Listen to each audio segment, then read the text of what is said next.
तैयार है इस खेल के हम सरदार हैं। तैयार है पुरजोश है बेदार है। तैयार है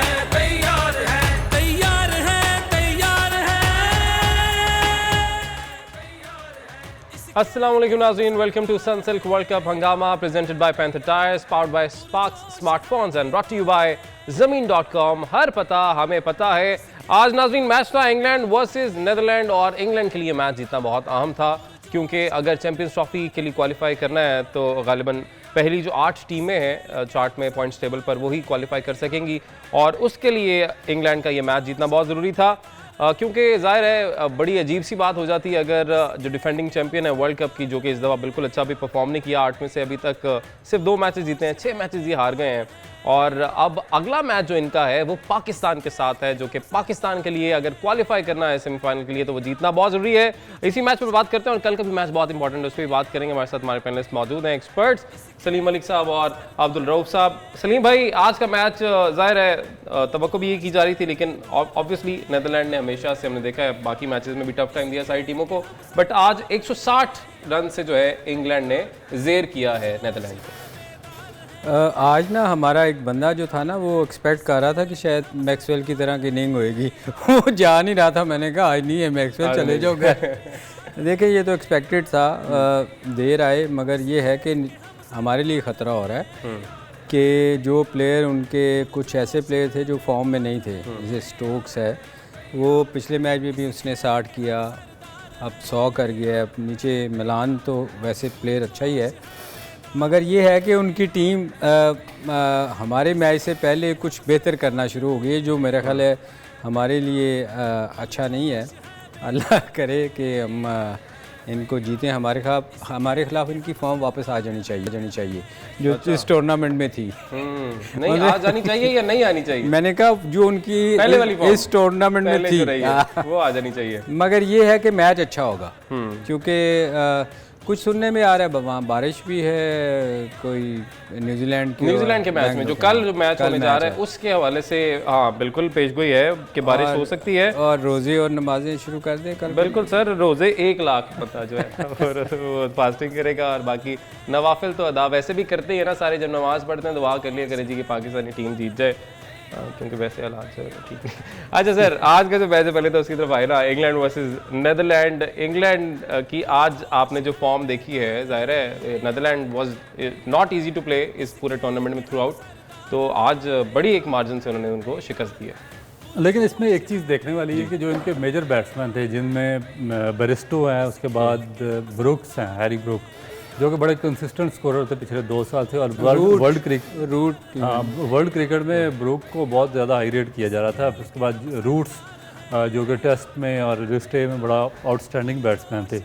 अब ये चारों ने मेरे ख्याल में भी कुछ नहीं किया और इनकी फॉर्म नहीं वापस नहीं आई है। ये ज़रूर हुआ कि जो मिलान ने एक अर्ली मैच में 104 बॉलों पे 140 रन किए थे, उसके बाद वक्तन फ़क्तन वो स्कोर करते रहे। आज भी उन्होंने 87 रन किए हैं। और उसके बाद स्टोक्स लास्ट मैच में 60 किया ऑलमोस्ट ऑस्ट्रेलिया के खिलाफ, एक उनका बैड लक कोई कैच पकड़ा गया, अदरवाइज़ वो मैच भी वो फिनिश कर सकते थे। मगर इस मैच में उन्होंने सेंचुरी की और आउटस्टैंडिंग किस्म की सेंचुरी की। आखिरी 9 ओवर में उन्होंने 110 से ऊपर रन किए उस वक्त के साथ। तो इनका फॉर्म में आना इंग्लैंड के लिए बहुत ज़रूरी है, क्योंकि इंग्लैंड पिछले अगर 2 साल उठाकर देखें तो बेन स्टोक्स पे बहुत ज़्यादा डिपेंडेंट रही है, ना सिर्फ वनडे में बल्कि टेस्ट क्रिकेट में भी। और ये फॉर्म में नहीं थे, शुरू में इंजरी का शिकार है, मैचेस से बाहर बैठे रहे, मगर जब वापस आए तो फिर ये पहले मैच में उन्होंने शायद 30-40 रन किए, दूसरे में ऑस्ट्रेलिया के खिलाफ 60 किया, आज फिर उन्होंने सेंचुरी की है। तो इससे मेरा ख्याल है कि जो इंग्लैंड है उसका बूस्ट मज़ीद अप होगा। ओवरऑल वन साइडेड मैच हुआ जो नीदरलैंड के साथ, और मेरा नहीं ख्याल कि नीदरलैंड जिस तरह फाइट कर रही थी अर्ली स्टेज पर इस टूर्नामेंट के, साउथ अफ्रीका जैसी टीम को उन्होंने शिकस्त दी है, तो उसको कंटिन्यू नहीं कर सकी उस फॉर्म को। आज एक वन साइडेड मैच रहा है। अच्छा, बिफोर मूविंग टू सलीम भाई, आपसे जानना चाहेंगे कि जो मोइन अली और राशिद की जो आज बॉलिंग थी, क्योंकि देखें पाकिस्तानी बैटर्स के सामने जब ये स्पिन बॉलर्स आएंगे, क्या लगता है आज उनकी परफॉर्मेंस ऐसी थी कि पाकिस्तानी बैटर्स को भी ज़रा मुश्किल में डाल सकते हैं स्पिनर्स? देखिए मेरा नहीं ख्याल कि होना चाहिए, क्योंकि ये दोनों जो मोइन अली और जो आदिल रशीद हैं इन पर बहुत ज़्यादा डिपेंडेंट थी, क्योंकि स्लो पिचेस थी, स्पिन बॉलर को सपोर्ट कर रही थी जो इंडियन पिचेस हैं, मगर उन्होंने किसी मैच में भी अपना इम्पैक्ट नहीं डाला और ना ही कोई आउटस्टैंडिंग परफॉर्मेंस दे सकें। जिस तरह जडेजा ने देखे ना, उससे 5 विकेटें ली और इंडिया को मैच जितवाया। एडम जंपा ने कंटिन्यू 3 मैचेस में 4-4 विकेटें लेकर ऑस्ट्रेलिया को ऊपर लेकर गए। इस तरह की कोई परफॉर्मेंस अभी तक आदिल रशीद या मोइन अली से नहीं आई। तो मेरा ख्याल है कि वो एक ऑर्डिनरी बॉलिंग कर रहे, इतना मुश्किल होना तो नहीं चाहिए पाकिस्तान के बैट्समैनों को। ठीक है, इतना मुश्किल पाकिस्तानी बैट्समैनों के लिए होना नहीं चाहिए। और दूसरी तरफ अगर इंग्लैंड की बैटिंग लाइनअप की बात की जाए, क्योंकि जाहिर है अब हमारा अगला मैच है इंग्लैंड से, तो आज की इंग्लैंड की जो परफॉर्मेंस है उसको हम रिलेट करना चाह रहे हैं और देखना चाह रहे हैं कि इस वक्त कहाँ पे खड़े हुए हैं, क्योंकि पाकिस्तान से जब मैच होगा तो फिर किस तरह से परफॉर्म करेंगे। जाहिर है नीदरलैंड की टीम उस म्यार की टीम तो नहीं है जिस म्यार की पाकिस्तानी टीम है, लेकिन इस टूर्नामेंट में तो वैसे पाकिस्तान की भी जो टीम है चले कोई बात नहीं। सर स्टोक्स मिलान, इनकी अगर बैटिंग को देखा जाए, स्टोक्स ने आज 108 रन स्कोर किए, साथ ही साथ मिलान ने 87 किए हैं। वोक्स की बात की जाए तो 51 रन उन्होंने बनाए हैं। आज आपको लग रहा है, जिस तरह हमने पहले भी कहा, कैसे लग रहा है कि इंग्लैंड जो है अब आहिस्ता आहिस्ता देर आयद दुरुस्त आयद अब फॉर्म में वापस आ रहे हैं? नहीं, बिल्कुल, ये जैसे रऊफ ने भी कहा, स्टोक्स जो है ना वो पिछले बहुत 1-2 साल से बड़ा अच्छा स्कोर कर रहा है और वो अकेला वो बंदा ऐसा है जो टीम को लेके चल रहा था।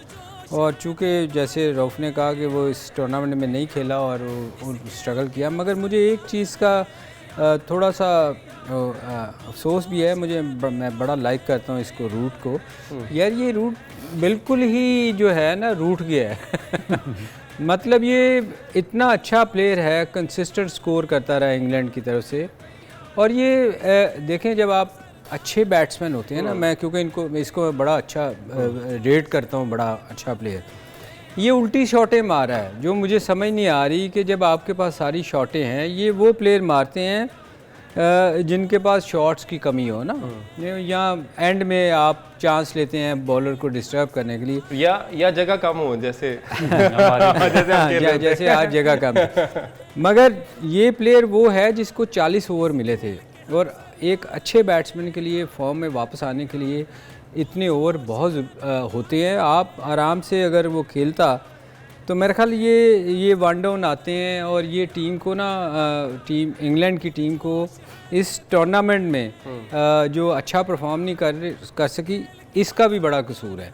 क्योंकि ये बंदा जिस पे वो बहुत रिलाय करते थे, ये कुछ छोटी छोटी पार्टनरशिप लगा के ये 50-60 करता था, फिर उनकी टीम नीचे से फिर वो स्कोर लेकर जाती थी। ये पिछले इस पूरे टूर्नामेंट में इसको पता नहीं किसी ने कोई नई चीज़ सिखा दी है, ये रिवर्स स्वीप मारनी शुरू हो गया और फास्ट बॉलरों को खेलता है।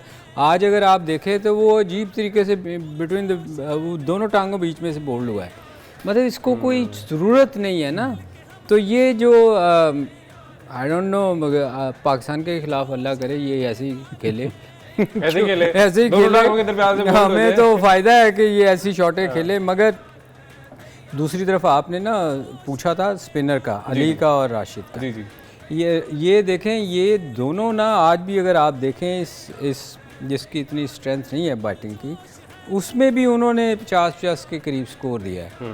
तो ये पाकिस्तान को तो के लिए फ़ायदेमंद, अगर ये खेलते हैं तो हमें एडवांटेज होगा इनका, क्योंकि ये वो प्लेयर होंगे जो सॉफ्ट टारगेट होंगे जिनको हम अटैक करके स्कोर कर सकते हैं। स्पेशली फ़खर के अगर चढ़ जाए आ गया वो, थोड़ा अल्लाह करे उस दिन खेल जाए, वो लंबा खेला तो इनको तो वो बहुत मारेगा। तो अगर इनके देखें, अब आज के जो टॉप विकेट टेकर्स रहे हैं वो यही आदिल रशीद और मोइन अली रहे हैं, 3-3 विकेट दोनों ने हासिल किए हैं। लेकिन पाकिस्तानी बैटिंग साइड पे आपको क्या लगता है कि कौन से खिलाड़ी ऐसे हैं जो कि स्पिनर्स को अच्छा खेलते हैं और अच्छा खेल सकते हैं और इनके खिलाफ अच्छा स्कोर कर सकते हैं? देखिए, जो इंग्लैंड की बॉलिंग है ना, वो बहुत ज़्यादा डिपेंड करते हैं वॉक्स पे और विली पे अर्ली ऑन, क्योंकि दोनों सीम बॉलर और बॉल को स्विंग करते हैं। तो उसमें जो फ़खर ज़मान है उसका पिच पर रहना बहुत ज़्यादा ज़रूरी है। अगर फ़र्ज़ किया फ़खर ज़मान जिस तरह का उसकी टेक्निक है, वो अर्ली ऑन कोशिश करता है, और अगर वो डिसमिसल हो जाता है उसका, तो उसके बाद जो हमारे दूसरे अब्दुल्ला शफीक हैं उनको 50 ओवर तक जाना पड़ेगा। ये इन दो जो प्लेयर्स हैं इनका पिच पे रहना बहुत ज़्यादा क्रूशल है अगर पाकिस्तान ने इंग्लैंड के खिलाफ मैच जीतना है और एक बड़ा स्कोर करना है। क्योंकि जो पाकिस्तान की पीछे है ना नीचे बैटिंग लाइन, उसमें इतनी डेप्थ नहीं है। अब बाबर आजम ने लास्ट मैच में ज़रूर स्कोर किया, मगर मुझे उस तरीके से वो कलर में नज़र नहीं आया जिस तरह वर्ल्ड कप से पहले वो खेल रहे थे।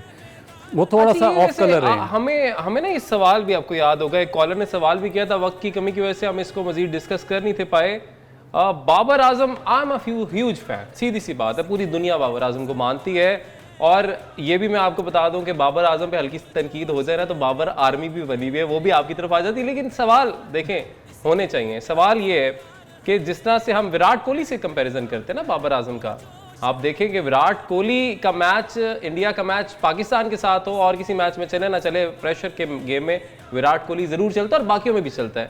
तो फिर यही जब कंपैरिजन हम बाबर आजम का करेंगे तो बाबर आजम की 50s भी हैं, सेंचुरीज भी हैं, लेकिन इस पूरे वर्ल्ड कप में जहां पर हमें बाबर आजम द ग्रेट, जो जिस तरह से उनका नाम लिया जाता है, जिस तरह उनकी ज़रूरत हमें थी टीम को, क्या वो वाला नतीजा हमें बाबर से जो एक्सपेक्टेड था, ये नहीं मैं कह रहा कि वो नहीं कर सकते, जो एक्सपेक्टेड उनसे था वो नहीं मिल सका है सर, इसकी क्या वजह है? यार मे भी देखें, जो कैप्टन होता है ना उस पर मैं हमेशा कहता हूँ बहुत सारी जिम्मेदारी होती हैं। उसका ना माइंड बड़ा चल रहा होता है उस वक़्त कि उसने देखें ना फील्डिंग सेट करनी होती है, हर आने वाले बैट्समैन को उसने रीड करना होता है कि इसकी वीकनेस कहाँ है, पिच का बिहेवियर कैसा है, किस बॉलर को मैंने कहाँ यूज़ करना है। तो वो ना उसका माइंड बड़ा ऑक्यूपाइड रहता है हर वक्त। कुछ जगह पे तो सर ये भी हुआ है कि जहां पर स्पिनर्स की पिच थी वहां पर स्पिनर को रेस्ट दे के फास्ट बॉलर को, मीडियम पेसर को जो है स्क्वाड में खिला लिया गया प्लेइंग 11 में, ये भी बीच में चीज़ें होती रही। नहीं वो देखें, वो टीम सिलेक्शन जब बाहर आप होते हैं ना तो वो अकेला नहीं करता, वो सारे डिसाइड होता है टीम मीटिंग में।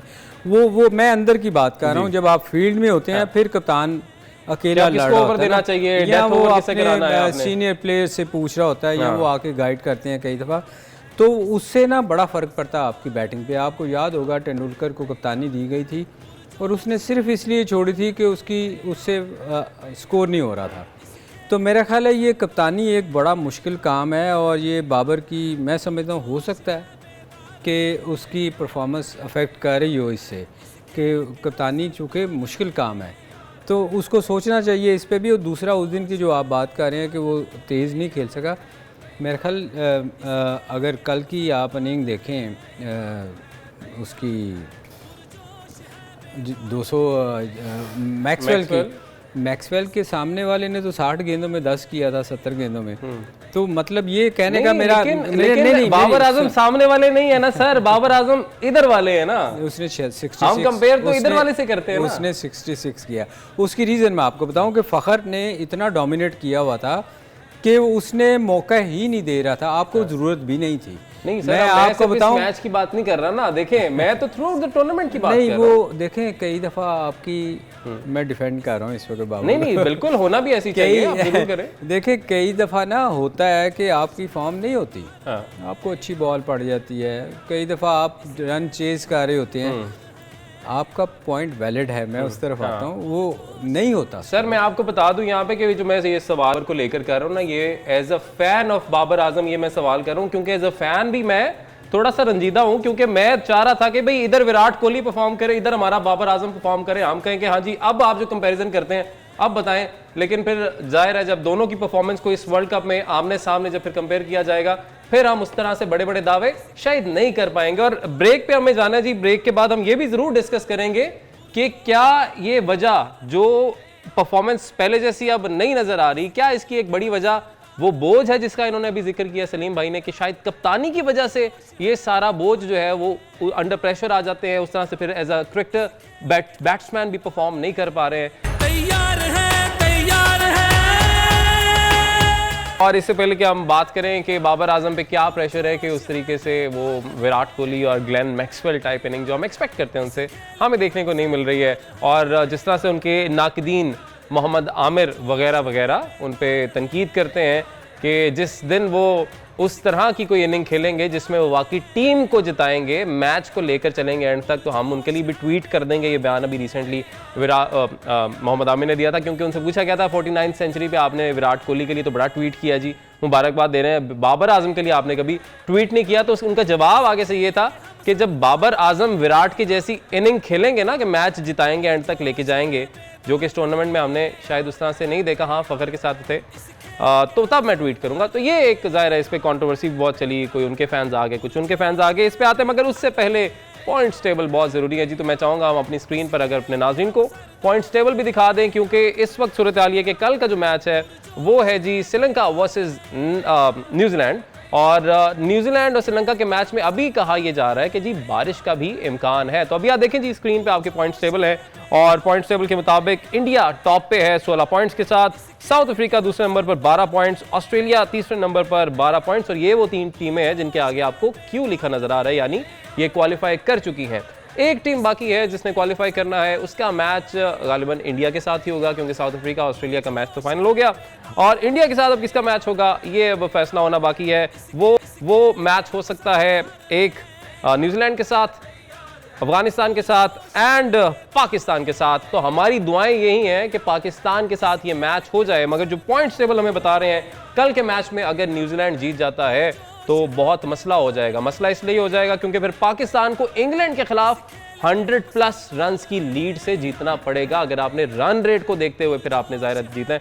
अगर ये कल बारिश हो जाती है, ये मैच जो है वो एक एक पॉइंट मिल जाता है और पाकिस्तान अपना मैच जीत जाता है इंग्लैंड से, तब पाकिस्तान को फ़ायदा हो जाएगा, और अफगानिस्तान का हारना भी बहुत ज़रूरी है। देखिए ये सारा कुछ याद रखना बड़ा मुश्किल हो जाता है सर। ये देखें इस सिचुएशन में हम आ गए हैं, क्यों आए? देखिए अब ये हमारे प्लेयर से भी सवाल करना चाहिए कि आपने एंकर को, मेज़बान को इतनी मुश्किल में क्यों डाला? पीछे बैठे हिसाब करें हमारे प्रोड्यूसर सारे कि यार ये अच्छा नहीं, ऐसे नहीं तो ये ऐसे होगा। अच्छा नहीं, वैसे अली आपको तो याद होना चाहिए सर। नहीं याद होना चाहिए, मैं चाहता हूँ आसानी पैदा करें हमारे प्लेयर। देखिए इंडिया, साउथ अफ्रीका, देखिए ऐसी टीम होती ना हमारी, तो हम कहते हैं यार आराम से बैठे हुए ऐसा पीछे होके भाई कोई हिसाब करने की जरूरत नहीं, पहुंच गए। लेकिन ये तो देखें यार मुश्किल में डाल दिया। जितना आप यूट्यूब पे बोलते हैं आपको याद होना चाहिए। अभी भी बहुत बोल रहा हूँ मैं, लेक्चर पूरा एक दे दिया वैसे। लेकिन सर ये अब पॉइंट टेबल की तो हो गई बात, अब आ जाते हैं वापस कप्तान वाली बात पे, और इनसे अब मैंने सवाल का जवाब लेना था। तो सर बताएं आपको क्या लगता है कि बाबर के बहुत से फैसले भी कुछ ऐसे हैं जिन पे हमने तनकीद भी देखी है, और वो बहुत, ये मामला भी बहुत उठा यारी दोस्ती वाला कि यार ये क्या वाकई यारी दोस्ती वाला चक्कर है। फिर वो कॉन्फ्लिक्ट ऑफ इंटरेस्ट, वो जो साया कॉर्प के साथ सामने आया, और वो याजो वाला जो मसला एक सामने आ गया, तलहा रहमानी के साथ जो ये सारा इंजमाम का और ये जो एक सर्कल है, वो इस बात को यकीनन डिनाई कर रहे हैं कि जी वो बिजनेस और है, लेकिन पार्टनर्स ये है ना। मसला ये है कि बिजनेस बेशक और होगा, पार्टनर्स आपके ही हैं, तो इसलिए कॉन्फ्लिक्ट तो है। इस पे आपसे जवाब लेते हैं, कॉलर आ गए हैं। अस्सलाम वालेकुम जी, कौन कहाँ से बात कर रहे हैं? वालेकुम अस्सलाम, मोहम्मद रेहान बात करूं फैसलाबाद से। जी रेहान भाई, क्या कहना चाहेंगे आप? सर मेरा एक सवाल है, मैं ये सवाल पूछना चाहता हूँ कि जो हमारे बैट्समैन हैं या बॉलर हैं, जैसे कि मतलब कोई इवेंट आए तो इवेंट के दौरान मतलब अचानक से चेंजिंग कर देते हैं, चलो ये नहीं चल रहा तो इसको भेज देते हैं, तो पहले से कोई फॉर्मेशन या उसी लाइनअप पे क्यों नहीं ट्रेनिंग करवाई जाती प्लेयर्स को कि आपने इसी पोजीशन के लिए तैयार करना है 1 साल पहले, 6 मंथ पहले? ठीक है सर, ये सवाल तो उन्होंने कर दिया है, लेकिन मैं पहले उनको बैट दे दूं एक। मैं पहले उनको मिड्स का एक बैट देते हैं जी, और आपका जो बैट मिलेगा वो आपके साइनों वाला मिलेगा। तो अब ज़रा उनके सवाल की तरफ आ जाए। ये अच्छा, मैं ये देख, मैं साथ साथ में चेक भी मैंने कहा आज कर ही लें कि कैसा कलर है। कलर भी अच्छा है जी इस फ़ोन का, वेरी नाइस। इसका हम बहुत देर से मेरा ख्याल इन चीज़ बातों का जवाब दे चुके हैं। हाँ। कि यार ये इसके लिए जो वो तैयारी कह रहे हैं ना कि पहले से होनी चाहिए जी, उसके लिए तो यार थक गए हैं कह कह के हम, कि उसके लिए आपको डोमेस्टिक क्रिकेट खेलनी पड़ेगी, और लंबी फर्स्ट क्लास क्रिकेट जितनी देर आप नहीं खेलेंगे। रऊफ हंस रहा है क्योंकि रऊफ ने बहुत दफ़ा इस सवाल का जवाब दिया है, और मतलब वो कह रहे हैं कि असी 10 के भी हुण थक गए हैं, लेकिन इन्हें समझ नहीं आ रही। क्या करें अली, अब जो ऊपर बैठे हैं लोग उनको बात समझ नहीं आ रही। ये देखें ना, जिसने सवाल किया है फैसलाबाद से, मेरा ख्याल उसको पता है इस चीज़ का कि यार एक प्लेयर तैयार करने के लिए क्यों नहीं हो रहे। सर देखें, घर बैठे लोगों को अब समझ आ गई सारी चीज़ों की, लेकिन मैनेजमेंट तो ये बैठे लोग हैं। मैनेजमेंट के बारे में जितना अच्छा रऊफ बोलते हैं ना चले ये, लेकिन ये हम काफ़ी दफ़ा सही कह रहे हैं, हम ये डिस्कस कर चुके हैं, लेकिन आज हमने जो डिस्कशन स्टार्ट की है इस पे भी हम पहले भी करते रहे, आगे भी करेंगे। बाबर आजम पे ज़रा वापस आए थे, लेकिन हाँ मिड्स का बैट आपको मिल जाएगा। सर बाबर आजम की बताएं ना क्या वजह है उस तरीके से परफॉर्मेंस, हमें जो हम कंपैरिजन तो करते हैं, देखें नो डाउट बहुत से लोग कहते हैं जी नहीं करना चाहिए, बनता ही नहीं है, लेकिन हम कहते हैं कि जी बनता है। हमारा बड़ा प्लेयर है, जो उसकी स्ट्रगल है वो हमने शुरू से अभी तक देखी है, इसलिए हम पूरी दुनिया मानती है बाबर आजम को। बट वही अगेन कंपैरिजन प्लस परफॉर्मेंस क्यों उस तरह से नहीं नजर आई बाबर आजम की? देखिए बाबर आजम का जो इशू है ना बहुत ही हॉट इशू है इसमें।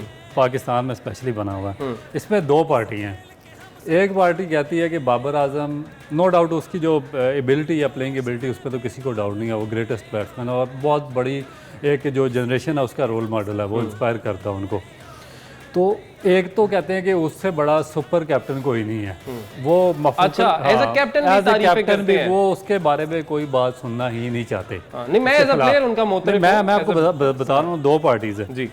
एक तो उसकी जो कैप्टनसी है उसकी शान में ज़मीन और आसमान के खिलाफे मिलाते हैं कि वो इमरान खान और अच्छा विव रिचर्ड और इस लेवल का कैप्टन है। अच्छा, वैसे खान साहब के लेवल का है या नहीं, ये तो इनसे मैं पूछूंगा, लेकिन आप जो उनकी पिराई करते हैं, जो उनकी फेवर में है। दूसरी पार्टी कहती है, जिस तरह आपने आमिर का नाम लिया, आसिफ ने कह दिया था, वो उनको बिल्कुल सिरे से नहीं मानते। अब आसिफ कहते हैं कि मैं उसको अभी भी ओवर मेडन कर सकता हूँ T20 में। आमिर कहते हैं वो उस लेवल की कोई इनिंग खेलेगा तो फिर मैं उसके बारे में भी ट्वीट कर दूंगा। अच्छा, वैसे बाबर के वालिद साहब ने इसमें जवाब ऐसे दिया था, मैंने वो पढ़ा था। अच्छा, अब मेरी बात सुने। बात ये है कि देखें, अब मैं आपको दरमियान वाला रास्ता बताता हूँ कि बेसिकली हैं क्या।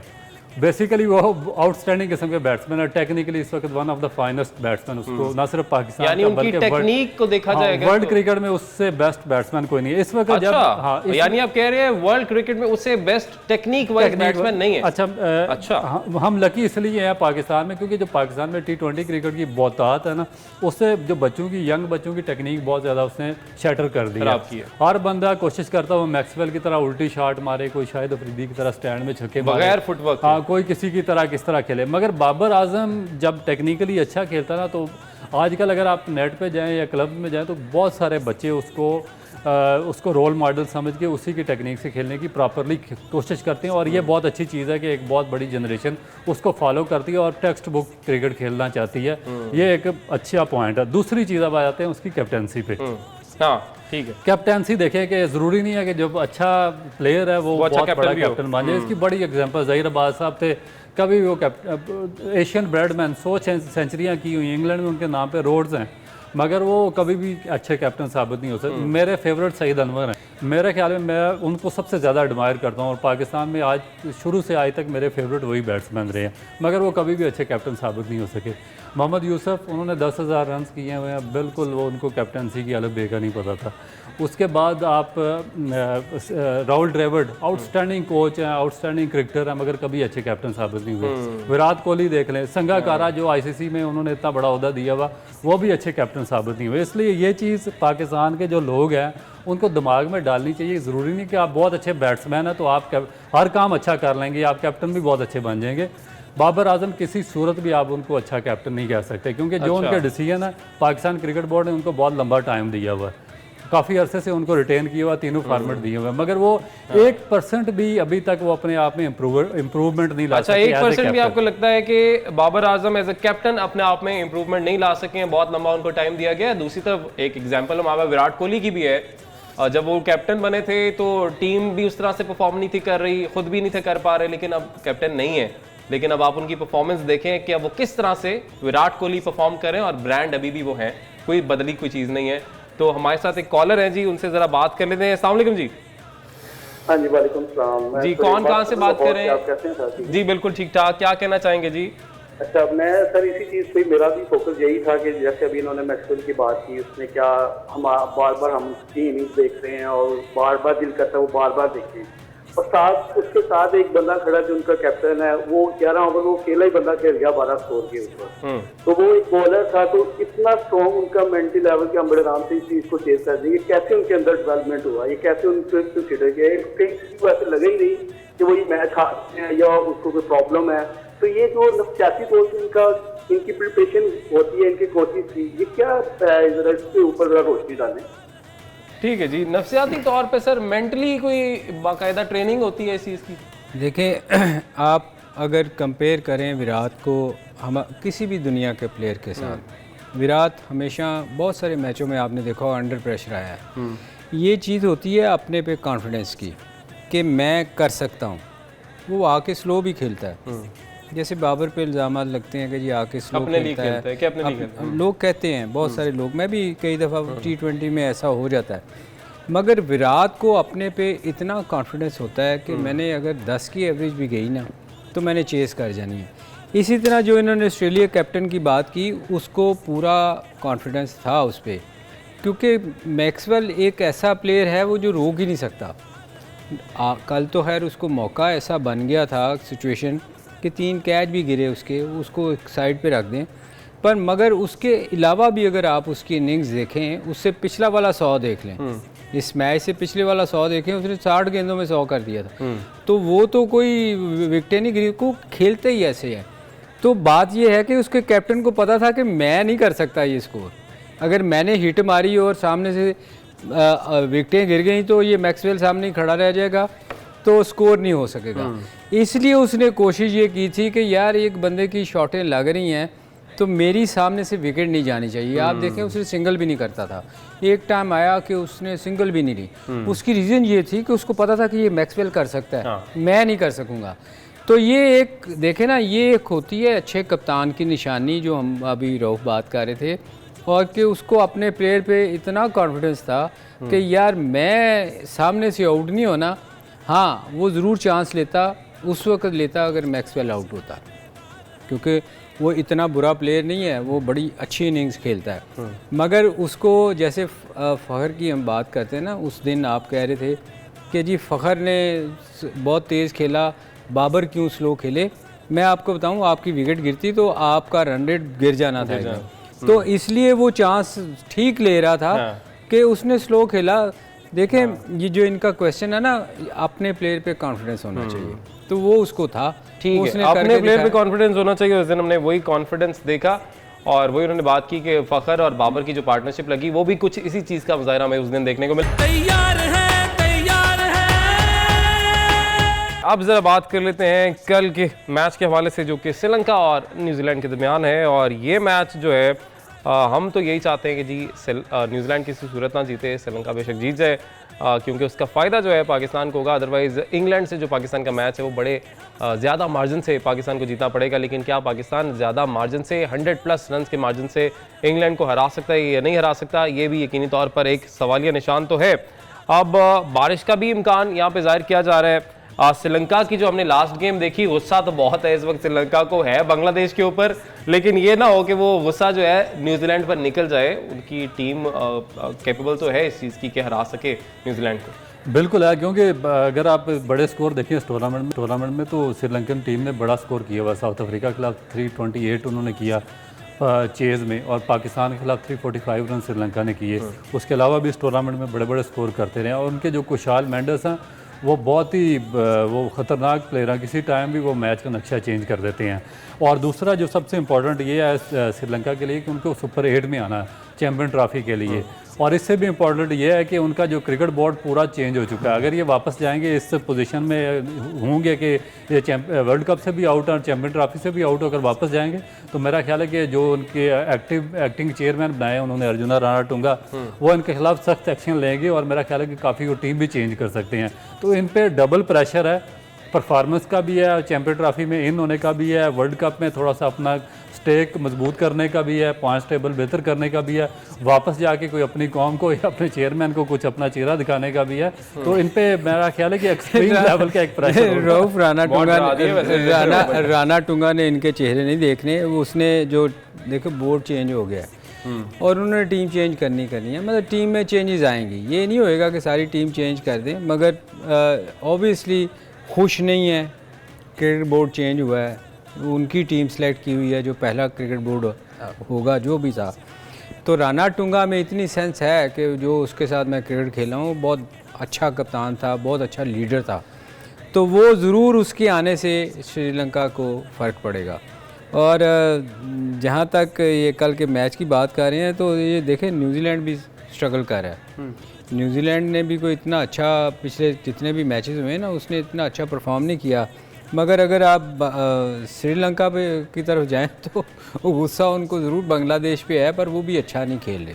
तो अगर आप कंपेयर करें तो मेरा ख्याल न्यूजीलैंड बेहतर टीम है। 4 के चारों मैचेस भी आ रहे हैं ये इन आ रो न्यूजीलैंड वाले, ये भी मैं वही कह रहा हूँ ना, यानी कि इतना स्मूथली ये जा नहीं रहे। अच्छा, शुरू में बिल्कुल ये अर्ली ऑन आ गए थे टॉप पे, मगर उसके बाद 4 मैचेस इन आ रो हार जाना, तो मेरा ख्याल है कि उससे पूरा जो टीम का रिदम है वो डैमेज हो जाता है। हमने शुरू में देखा रचन रविंद्रा ने बड़ी अच्छी परफॉर्मेंस दिखाई और अच्छा वो लेकर चले टीम को, और मगर अली ये श्रीलंका ने भी कोई अच्छी परफॉर्मेंस नहीं दिखाई, वो भी हारते हुए ही आ रहे हैं। तो ये दोनों का मैच अच्छा होगा, मगर बेहतर टीम मैं आपको बताऊं फिर भी न्यूजीलैंड की। न्यूजीलैंड दोनों में अभी बेहतर न्यूजीलैंड की, लेकिन उन दोनों से ज्यादा पाकिस्तान के लिए बहुत ज्यादा इंपॉर्टेंट है ये मैच। हाँ, पूरा पाकिस्तान कल मेरा ख्याल पाकिस्तान की किस्मत का फैसला कल के मैच में होगा जो कि न्यूजीलैंड और श्रीलंका के दरमियान है। और ये फैसला जो है ये बारिश भी कर सकती, कुदरत का कमाल सर। देखें आ गई ना कुदरत, देखें बारिश है भी नहीं आई। अच्छा अब ये देखिए, अब ये सोचने वाली चीजें हैं कि एक अफगानिस्तान के खिलाफ ऑस्ट्रेलिया का मैच हो रहा है, 91 पे 7 आउट हो गया, फिर कुदरत का निज़ाम चल पड़ता है और फिर ग्लेन मैक्सवेल आते हैं और ग्लेन मैक्सवेल जो है वो 200 प्लस स्कोर कर देते हैं। एक उनका कैश ड्रॉप हो जाता है, एक LBW में रिव्यू लेते हैं जो कि पहले आउट अंपायर देता है। फिर सकलैन को कहते हैं कुदरत का निज़ाम। देखिए सकलैन भाई ने, सकलैन मुश्ताक साहब ने, आपके सकलैन भाई जो हैं उन्होंने बात तो ठीक की है कि देखें 1 लाख बंदा। अब आप बता दें कि, या उनसे आप पूछ लीजिएगा, कल हम अपने नाज़रीन को इस डिस्कशन में बता भी देंगे कि अब कल क्या करना है, कितने लोग रोज़ा रखें, कितने नफल पड़े, क्योंकि जाहिर है फिर पाकिस्तान ने ऐसे ही आगे जाना है। अब यार उसने तो वैसे ही एक नहीं, वैसे नहीं कही है, वैसे नहीं, हमदर्दी के तौर पे उसने बीइंग ए मुसलमान उसने ये बात कर दी। वो चूँकि तबलीग के साथ बहुत मुंसलिक है। बीइंग अ मुस्लिम बात की थी तो फिर तो सिर्फ मुस्लिम कंट्रीज को टॉप ऑफ द चार्ट में चाहिए था, बाकी तो नीचे होते। लेकिन यहाँ पे बात परफॉर्मेंस की है ना सर, पूरा सिस्टम ही मेरा ख्याल है कुदरत के निज़ाम के हवाले कर देना चाहिए। फिर इनकी ज़रूरत नहीं, फिर क्यों पैसे लेके ये अपने बोर्ड में जॉब करने आते हैं, क्यों कोचिंग करने आते हैं, क्यों मैनेजमेंट की चीफ सेलेक्टर की जॉबें लेते हैं, क्यों वो हाई प्रोफेशनल सेंटर में वो जो सेंटर है इनका उसमें आते हैं। सही, बड़ी अजीब सी बात है। मैनेजमेंट में अक्सर लोग मैंने बैठे हुए देखे हैं जो ओहदों पे रहे हैं पहले या अभी हाजिर हैं, उनसे जब इस तरह कोई सवाल करें जी पाकिस्तान, उस वो कहते हैं जी अब दुआ करें, आप दुआ करें। पाकिस्तान जो है मुश्किल से निकल। वैसे पाकिस्तान में कौन सी ऐसी चीज़ है जिस पे हम नहीं कहते दुआ करें? वैसे बात तो ठीक है। आप मेहनत करते नहीं, इम्तहान देने जा रहे हो तो कहते दुआ करना जी। आज जी मैं बसते जा रहे हैं दुआ करना जी। आप बताएं कौन सी ऐसी चीज़ है जिस पे हम दुआ नहीं कहते? हर चीज़ तो हमने अल्लाह पे फेंकी हुई है। मेरा एक क्लास फेलो था, हमारे पेपर हो रहे थे तो वो उसके आगे एक लायक स्टूडेंट बैठा हुआ था, तो बस वो यही कहता कि यार बस आपकी दुआएं, पास हो गया हूँ। 3 पेपर में तो पास हो गया, चौथे में इंग्लिश में ना तो उसको आगे से उठा दिया, उसकी सीट से आगे से उठा दिया। वापस आया तो उसका मुंह बना हुआ, तो कहता है यार आज हमने उससे पूछा तुमने आज क्यों नहीं कहा यार दुआ करो, आज तो बड़े अच्छे। कहता है यार वो अगला बंदा ही उठा दिया जो जिस पे डिपेंड करता था। यानी ये अब देखे ना, वो दुआ वाला तो सिस्टम एक अलग चल रहा होता है, लेकिन एक दूसरा सिस्टम भी साथ चल रहा होता है। तो ये जो दूसरा सिस्टम को ले बैठता है और इसलिए फिर शायद वो वाली आपकी चीज़ें भी काम उस तरह से नहीं करती हैं। दूसरे सिस्टम पे ज़्यादा काम करना चाहिए, मेहनत करनी चाहिए। ठीक है जी, मेहनत करनी चाहिए। अब देखते हैं कि पाकिस्तान इंग्लैंड के खिलाफ जो मैच खेलता है उसमें कितनी मेहनत करता है। बट उससे पहले एक पाकिस्तान की जो आगे ज़ाहिर है सेमीफाइनल में क्वालिफिकेशन का फैसला इस पर भी होना है, जो कल का मैच होने जा रहा है जो कि न्यूजीलैंड और श्रीलंका के दरमियान है। नाज़रीन सकलैन भाई की बात माने, रोज़े रखें, नवाफिल अदा करें, दुआ करें कि न्यूजीलैंड कल का मैच जो है वो हार जाए ताकि इससे फ़ायदा पाकिस्तान को पहुँचे। कल मुलाकात होगी, आज के लिए इजाज़त दीजिए, अल्लाह हाफ़िज़।